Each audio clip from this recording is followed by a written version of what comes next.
Woo! It is time for some Falcons football. It is finally time to prove the haters wrong. Here's the thing. Everyone on social media is always like, oh, the Falcons are trash. They're going to underachieve every year like they always do and probably go 7-9 and waste Matt Ryan and Julio Jones' career. Well, guess what? Every single offseason, we might have made minor changes that may or may not work, but in this offseason, we've made minor changes that may or may not work. A lot of good teams always make sure they make big moves to make a big Super Bowl team, but minor changes is all we need, man. We're going to win the Super Bowl this year. I've always believed it. Let's watch. I knew it. I absolutely knew it. We are not a Super Bowl team. I never once said that. I never even thought for a second that minor changes would help this team. I mean, all we need to do is like rebuild and start from scratch. I mean, that's what I would do if I were the GM. Oh, now you want to play like a playoff team. This is the frustrating thing. Am I right? This is the frustrating thing is now you want to act like you're a playoff team when you could have done that earlier in the season. Like now they're playing like they're playoff contenders. This is the frustrating part. I will say though, the season, it might not have gone our way, but I think it ended with some optimism for next year. Like, it's just very clear, like in the years past, it might have had like some glimmer of hope for next year and it didn't work.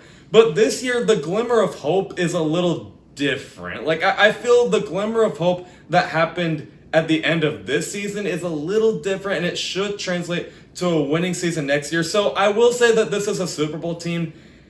I don't think we need to make major changes like, you know, a lot of good teams do. I think if we just tweak up the roster a little bit, we should be good. What's going on, Falcons fans? Logan here. Welcome back to Rise Up Rundown. And if you're new here, welcome. And I won't hide it. This is actually a re-recording of a game recap for the Falcons versus Saints. I originally did record a game recap, and I was actually about to upload, but the recap consisted of me, like, yelling at the top of my lungs, cursing and saying all, you know, these bad, foul language possible, if that makes sense. And I just was like, what good is it gonna do for us Falcons fans to scream and curse at the top of my lungs when we're already suffering a terrible season? No need to make it worse. So I'll try and go over this game recap with class. But I will say, man, I to be honest with you, I don't think anything went good in this game besides Young Wei-Koo. But, you know, do we seriously want to go over, you know, a couple of minutes going over our freaking kicker? Everything went bad in this game. Everything. From offense to defense. Everything looked bad. The offensive line let up 8 sacks. Way to go, guys. We were trash talking the Saints fans in last year's game when their offensive line let up 6 sacks.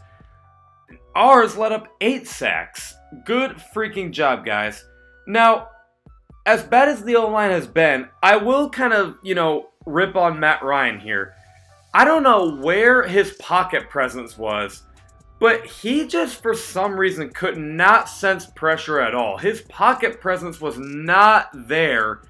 And you're telling me that how Matt Ryan has not been, you know, Kyler Murray or Lamar Jackson mobile, but he's definitely been pretty mobile the last few weeks. And you're telling me Matt Ryan couldn't have ran at least a little bit from the pass rush? He, like, stood there like a statue pretty much the whole game. The whole game, he just stood like a statue. He never once moved. And you're telling me, like, he couldn't move because he's not mobile? He's been mobile for the past 3 weeks. And his throws were off target. It just an awful game for Matt Ryan. The run game wasn't going anywhere. The receivers didn't look any good. Julio Jones, my goodness, he cannot stay healthy. He's always got some sort of problem, usually on his freaking foot. Always. And then Dirk Cutter just... yeah, that clown is going to get fired. Enough said on that. And then the defense, the Falcons defense. And then in other news, Raheem Morris is not going to be the head coach. Yeah, I will say though, I never once said that he should be the head coach though. Like, let's not get that twisted. I don't really want to make it seem like I was saying Raheem Morris should be head coach. I made a video saying why he could be head coach. But if you watch at the end of the video, I said that he has a lot more to prove for me to just write it in stone that he should be the head coach. I said he could be, but he has to prove things. I never said he should be right this instant. But yeah, Raheem Morris is not going to be head coach for the Atlanta Falcons. That is pretty clear. And I'll just end this off with one more thing.